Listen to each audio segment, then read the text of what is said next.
कौम का नेता है, किसान समाज का नेता है। मैं कहना चाहता हूं नरेश जी, आज इस भीड़ में मीणा, गुर्जर, जाट, बेरवा, मेघवाल, कुमार, सभी प्रकार की जाति और युवा खड़े हुए हैं जिन्होंने संकल्प लिया है कि आज जो भी निर्णय हम सब बैठ के लेंगे इस मील संचालन के लिए, उसमें ये पूरी ताकत से अपने साथ लगेंगे। और साथ ही साथ मैं ये भी कहना चाहता हूं कोटा बूंदी के नेताओं को, आज रात उनको नींद नहीं आने वाली है, ये ध्यान रख लेना। आज रात नींद नहीं आएगी। जो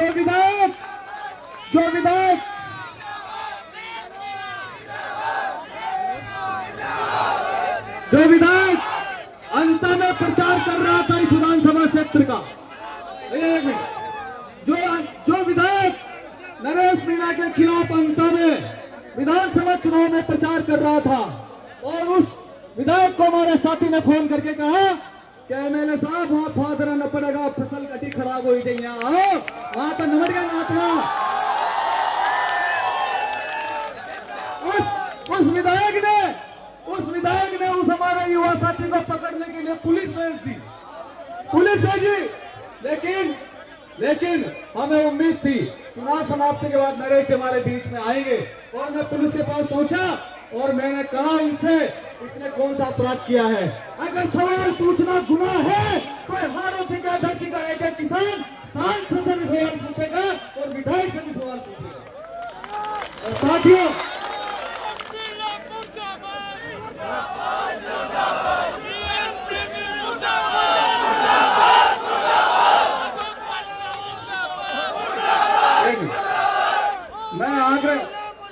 मैं आग्रह करना चाह रहा हूं आपसे, हमारी जो ऊर्जा है वो हमें सकारात्मक रूप से भाई नरेश जी के साथ लगानी है।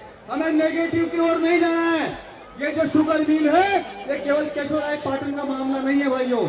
किशनगंज 12 से लेकर हिंडोली तक का किसान, लाखों किसान परिवार इस मामले से जुड़े हुए हैं। और आज इस धरती से, इस भगवान केशवराय की नगरी से ये संकल्प उठेगा कि नरेश मीणा जो आह्वान करेंगे तो याद रखना, केवल कोटा डिवीजनल नहीं, हम मुख्यमंत्री कार्यालय तक को भी नहीं छोड़ेंगे। ये बात ध्यान रख लेना, आप निर्णय करें। और साथियों, मैं आप कह रहा हूं, एक अकेला लड़ रहा था, अब एक और एक कितने हुए? 11, और एक और जुड़ गए इधर, 2 उधर और जुड़ गए। ये 1,01,011 लगाते जाओ, उसके ऊपर संख्या निकलने वाली है हमारे।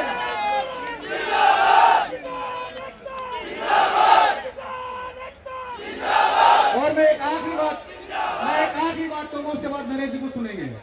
मैंने एक खुला पत्र लिखा था नरेश जी कि ये किसानों की मीटिंग है, इसमें कोई पार्टी का झंडा नहीं है, बैनर नहीं है। आप सब आमंत्रित हैं।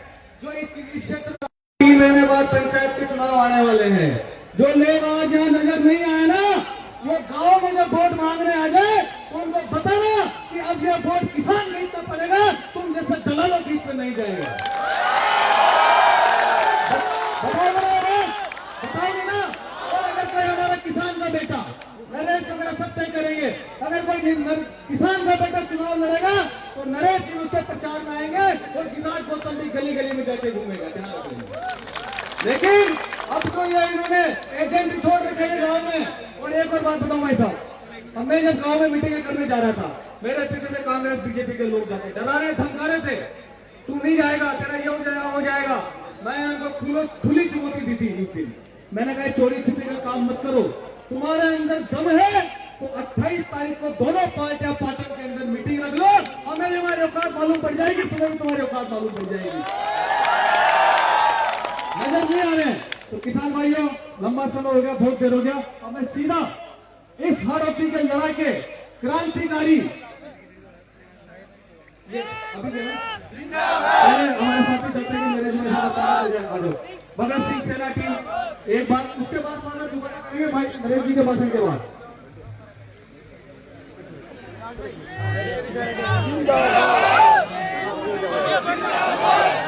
एक बार व्यवस्था संभाल गया, बात आपके बीच में रहेगी, चिंता मत करो।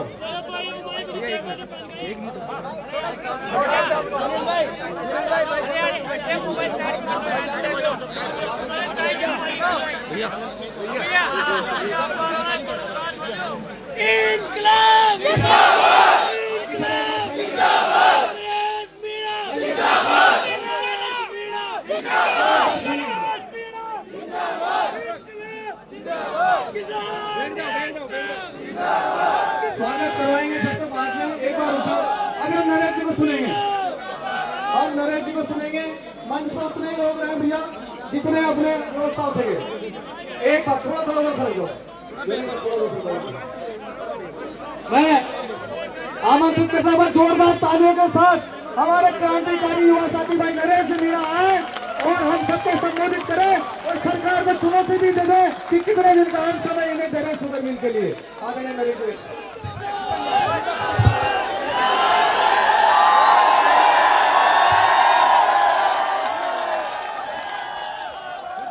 इंकलाब जिंदाबाद,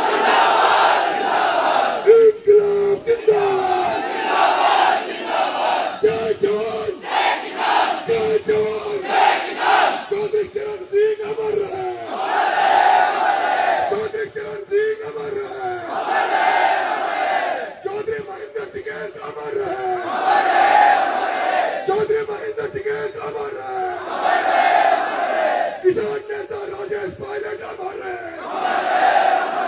किसान नेता राजेश पायलट अमर रहे, कर्नल साहब अमर रहे, ज्योतिराव फुले अमर रहे, भगत सिंह अमर रहे,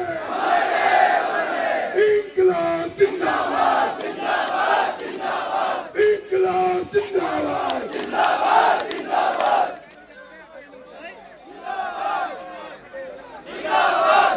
मेरे केशवराय पाटन और आसपास ग्रामीण एरिया से पधारे हुए सभी किसान भाइयों, नौजवान साथियों, मंच पर विराजमान आदरणीय दशरथ जी शर्मा साहब, मंच पर विराजमान हमारे किसान सरदार भाई, मेरे साथ इस हाड़ौती के किसानों को जगाने निकले डॉक्टर राम सागर जी नागर साहब, भाई नरेश जी नागर साहब, बूंदी से भाई घासीलाल जी गुजर साहब, जी टाइगर जी, भाई दुर्गालाल जी गुजर। और जब मैं इस एक किसान के बेटे के लिए जब कोटा बूंदी में वोट मांग रहा था, प्रहलाद जी गुंजल साहब, उस दौरान आपके इस केशवराय पाटन में इस इलाके में भी घूमा था और बहुत सारे उस समय लोगों से परिचय हुआ। वो सारे लोग आज मुझे यहां नजर आ रहे हैं। मैं सबसे पहले तो आप लोगों से माफी चाहता हूं, अंदाता हूं कि मुझे 4 बजे आना था, लेकिन मैं समय लेट हो गया कोई कार्यक्रम की वजह से। लेकिन इतने लेट होने के बाद भी मैंने कई धरने प्रदर्शन देखे, कई आंदोलन देखे, कई पंचायतें देखी। लोग धरना देते हैं, सुबह 10 बजे नींद लगाकर नहा धोकर जाते हैं, धरने में बैठते हैं, शाम को 5 बजे का इंतजार करते हैं कब 5 बजे की, और घर की याद आ जाती है, नेता काम तमुड़े को उठाकर घर की तरफ चल देते हैं। लेकिन मैं पहली बार देख रहा हूं देश बूंदी की धरती पर दशरथ जी शर्मा के सुपुत्र, जिसने इस बूंदी की धरती पर एक फिर से किसानों को जगाने का काम किया है, जगाने का एक क्रांति का काम किया है, वो मेरा भाई गिरिराज जी गौतम। आपसे क्रांतिकारी साथी की हमें जरूरत थी। और आज हमें बूंदी में भी आपके माध्यम से बहुत सारे युवा नौजवान ऐसे साथी खड़े मिल गए जो अपने किसान भाइयों के लिए, आने वाले किसानों की पीढ़ियों के लिए लड़ने के लिए तैयार होकर खड़े हैं। भाई गिरिराज जी गौतम, अभी बीच में जब मैं बूंदी आया तब एक होटल में हमारी बात हुई। इन्होंने कहा भाई साहब हमारे यहाँ शुगर मिल बंद पड़ी है, वो शुगर मिल जिससे हजारों किसानों का घर चलता था, हजारों की किसानों की आर्थिक स्थिति जिससे जुड़ी हुई थी, हम चाहते हैं वो शुगर मिल फिर से चालू हो। और ये समय है जब हर किसान चाहता हो शुगर मिल चालू हो। मैं जब कोटा बूंदी लोकसभा चुनाव में उस किसान के बेटे प्रहलाद गुंजल के लिए इसलिए वोट मांग रहा था कि एक किसान का बेटा अगर संसद में चला जाएगा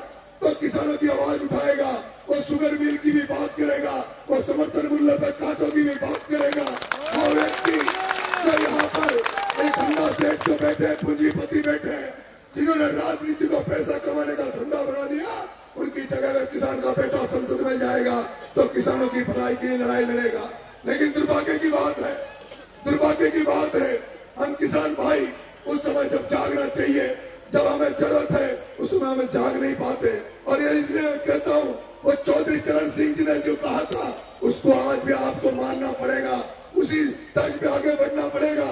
चौधरी चरण सिंह ने कहा कि किसान का भला जब तक नहीं होने वाला, जब तक किसान के बेटे और किसानों को एक पैर खेत की मेड़ पर और दूसरा पैर संसद की सीढ़ी पर नहीं होगा, जब तक किसानों का भला नहीं होगा।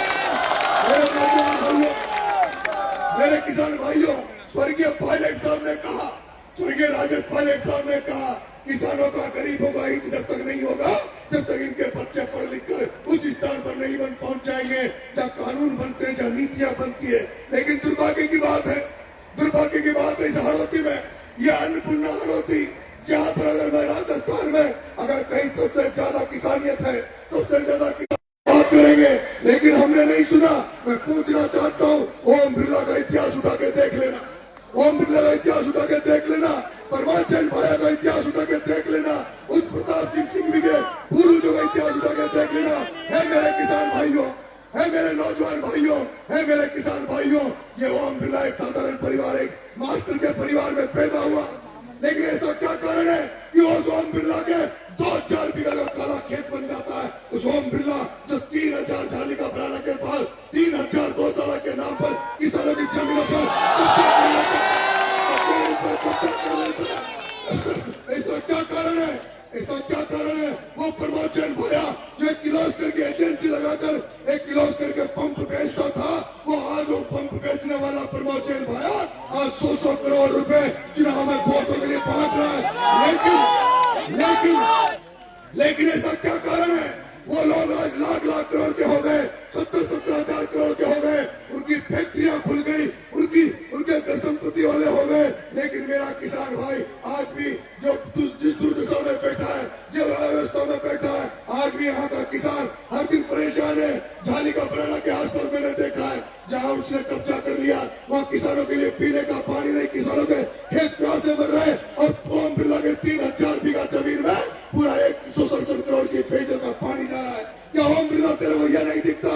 जितना ओम बिरला तो लोकसभा में बैठकर, जितना तो अभी आजकल तो ओम बिरला और इन सारी चोकरी जो बैठी है, इनका एक ही काम है, कैसे नरेश मीणा को सलाखों के पीछे डाल दे, कैसे नरेश मीणा को जेल में डाल दे। है ओम बिरला, है ओम बिरला, है ओम बिरला। नरेश मीणा को सलाखों में जेल में डालने के बाद भी गिरिराज गौतम तो लड़ता रहेगा, नरेश धाकर तो लड़ता रहेगा,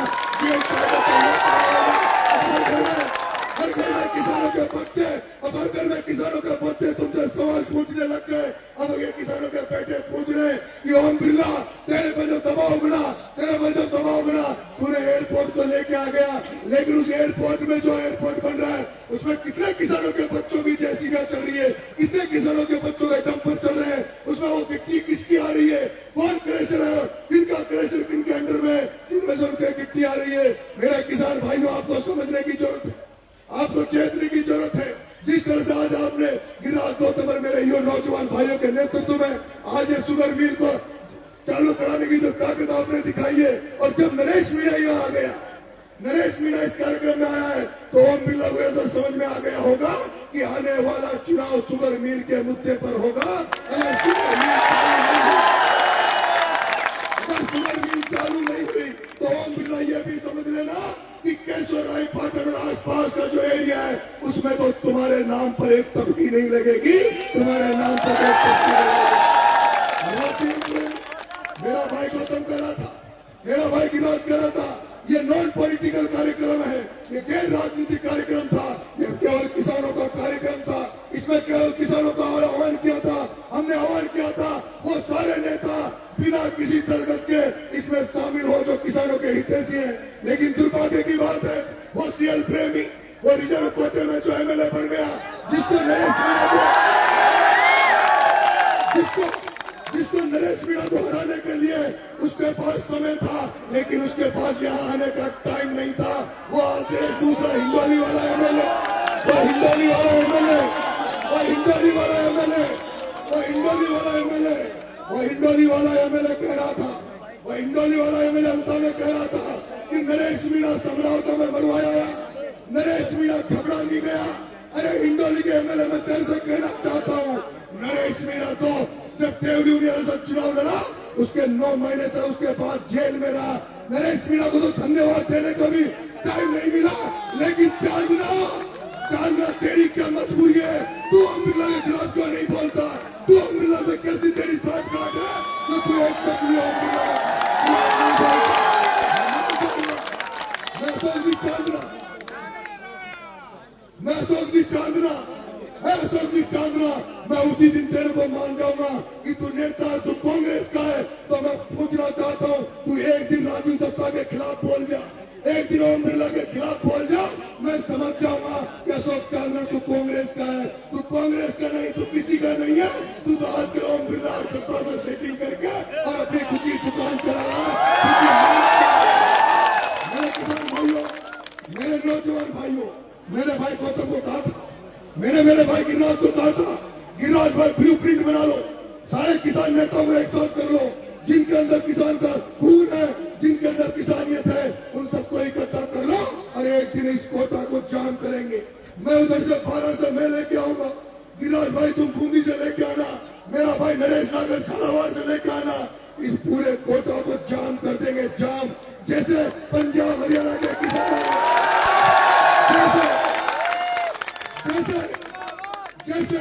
जैसे पंजाब और हरियाणा के किसानों ने दिल्ली को घेर लिया था, दिल्ली को जाम कर दिया था।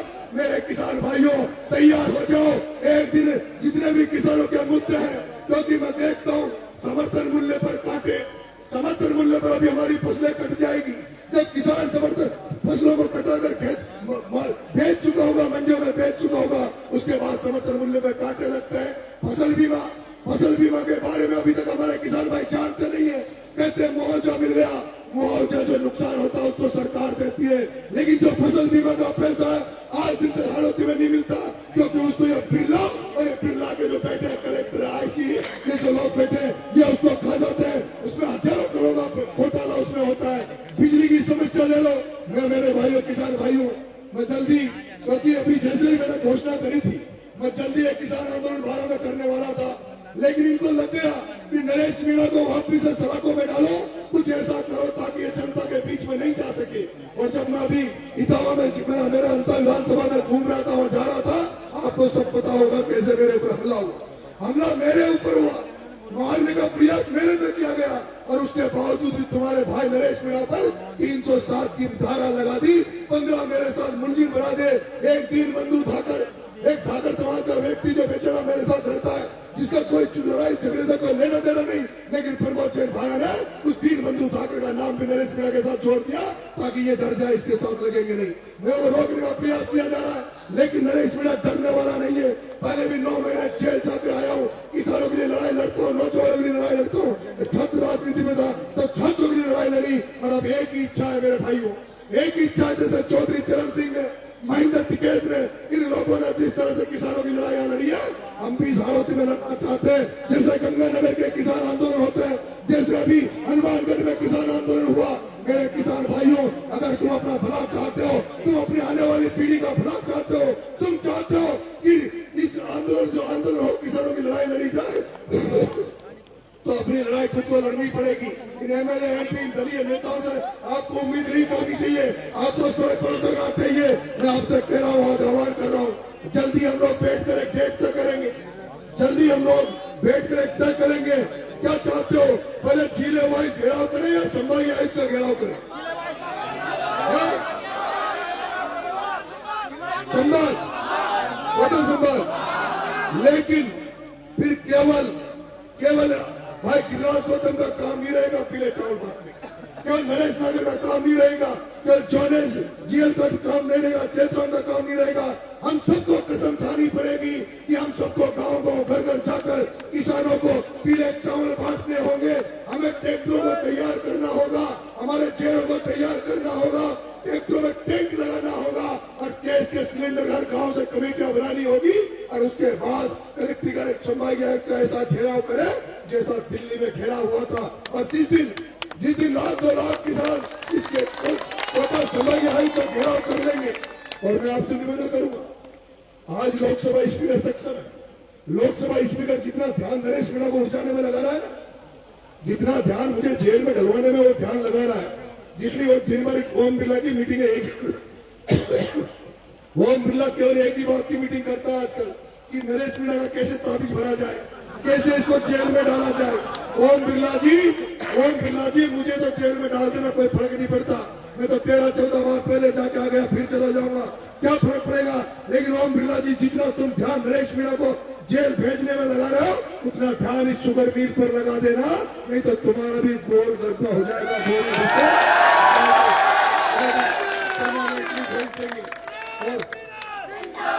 लेकिन गौतम साहब मुझे एक बात और सुनने में आई कि पिछली बार 200 करोड़ रुपए बांटा, 200 करोड़ बांटा, 40,000 से बड़ी मुश्किल से पार पड़ी। और भाई एक बात यह भी लाग रही होगी तो आजकल ओम बिरला जी को ध्यान कोटा बूंदी में कम से वह भीलवाड़ा बाहर बेचारे बताए तो 200 करोड़ बांटे बाद भी 40,000 रुपये जो मान लो, तो अगली बार तो ये पूरा बंद कर देगा। तो सुनवा मारी जाए तो भागवा चक्कर में जाए। लेकिन आदरणीय ओम जी बिरला साहब, आप लोकसभा के स्पीकर हो, देश के 3री नंबर की सीट पर आप विराजमान हो। अगर आप चाहेंगे तो शुगर मिल आपके लिए बड़ी बात नहीं है, ये शुगर मिल आपके लिए बड़ी बात नहीं है। इसलिए हम यहाँ चेतावनी भी देते हैं और आपको हम निवेदन भी करते हैं बिरला जी कि आप जल्दी से जल्दी इस शुगर मिल के मामले में अपने कदम आगे बढ़ाएं और इस शुगर मिल को चालू कराएं। अन्यथा लाखों को लोगों के नेतृत्व में पूरा किसान, हाड़ौती का किसान, कोटा, बूंदी, बाड़ा, झालावाड़, चारों जिलों के किसान सफाई और का घेराव करेंगे और ऐसा आंदोलन करेंगे जो आज दिन तक तो राजस्थान में नहीं हुआ होगा। आप तैयार हो? घेराव के लिए तैयार हो? तो कब का समय रखें, जनवरी और फरवरी?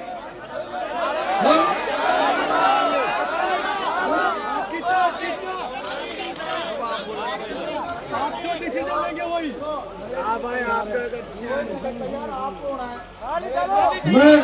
मैं आपसे निवेदन करूंगा, उस आंदोलन के लिए हम लोग गांव-गांव में मैं डोलूंगा, गांव-गांव में आपका भाई जितना हो सकेगा, और उसके लिए लंबा समय लेना पड़ेगा। क्योंकि रोज ये जो धरना प्रदर्शन करते हैं ना, कोई लाइट के लिए, कोई कांटे के लिए, कोई काय के लिए, मैंने एक बार पहले भी कहा, ये खांसी, फुंसा, जितनी भी बीमारियां थी किसानों की, वो सारी को एक लारे इलाज करें, परमानेंट इलाज। फसल बीमा का पैसा, फसल बीमा का पैसा, समर्थन मूल्य पर काटे, बिजली की समस्या। अभी अपने यहाँ जो थर्मल पावर प्लांट लगे हुए हैं मेरे भाइयों, बूंदी के युवा साथियों, नौजवान भाइयों, गडेपार में फैक्ट्री लगी हुई है, यहाँ के नौजवान बेरोजगार घूम रहे हैं और यूपी बिहार के लोगों को आकर नौकरी दी जा रही है। संविदा पर जिनको नौकरियां लगाई जा रही है, उन संविदाओं पे कंपनी 15,000 रुपए देती है, और ये जो ठेकेदार संविदा पे जिन्होंने कंपनी में जो ठेकेदारी ले रखी है, वो हाड़ौती हमारे नौजवानों को केवल 9,000, 8,000 रुपए देती है। ऐसे में सबको मिलाकर जो भी समस्या, उनकी लड़ाई हम सारे लोग मिलकर लड़ेंगे। और आप तैयार रहना, तैयार रहोगे? किसान एकता जिंदाबाद, किसान एकता जिंदाबाद, किसान एकता जिंदाबाद।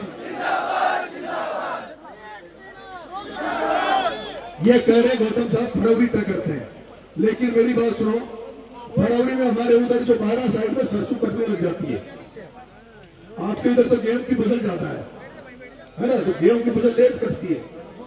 लेकिन अपन ऐसा देखेंगे जनवरी और फरवरी के पहले वीक में, फरवरी के पहले वीक का देखेंगे, फरवरी के पहले वीक में तक डेट तक कर लेंगे। उसके बाद पोस्टर निकालेंगे, किसान, बड़े बड़े किसान नेताओं को भी उसमें आह्वान करेंगे, किसान नेताओं को बुलाएंगे। और एक हमारे दिल में इच्छा है कि इस हाड़ौती में किसान क्रांति पैदा हो, लेकिन पैदा तो कुछ हो बनेगा। 4 सेठ बेटे से, 4 सेठ बेटे जो क्रांति हो बने,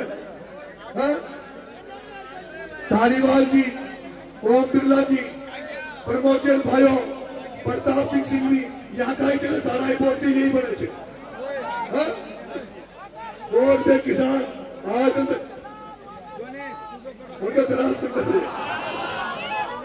આપણને ઘણા ચેચિંદો જવું છે, આપણને घने चेचिंद हो जाते हैं जिनके चक्कर में आ जाता है।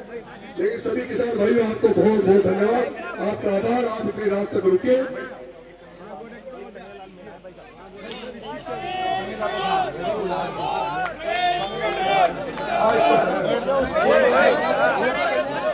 ये कन्हैयालाल जी मीणा है, इसे संविदा में नौकरी कर रहे थे और इसको केवल इसलिए हटा दिया कि इसने नरेश मीणा की फेसबुक पे पोस्ट डाल दी, इसलिए तो ओम बिरला जी कितने कन्हैयालालों को हटाओगे भाई, कितने कन्हैयालाल को हटाओगे? मेरी बात सुनो, ये त्याग, भारती की धरती त्याग, नंगे पैर इस सर्दी में ठंड में भी इसलिए घूम रहा हूं, इन पूंजीपतियों को धन्ना सेठों को यहां से उतार फेंके, इन पूंजीपतियों धन्ना सेठों को यहां से उतार फेंके, ऐसे लोगों को चुनाव जिताए, ऐसे लोगों को विधानसभा लोग, इसलिए नंगे पैर घूम रहा हूं। और नंगे पैर घूमने का मतलब यह है ताकि जनता को लगे कि ये किसान 9 महीने जेल। मेरे भाई, ये तो ईश्वर जो लिखा वो होगा, बदलाव आएगा। 2 साल की बात हो रहा, फिर चेंज होगा, सत्ता हमारे हाथ में होगी। जिस दिन सत्ता तुम्हारे इनके हाथ में आ जाएगी, उस दिन सब कुछ हमारा होगा। ठीक है साहब, राम राम साहब।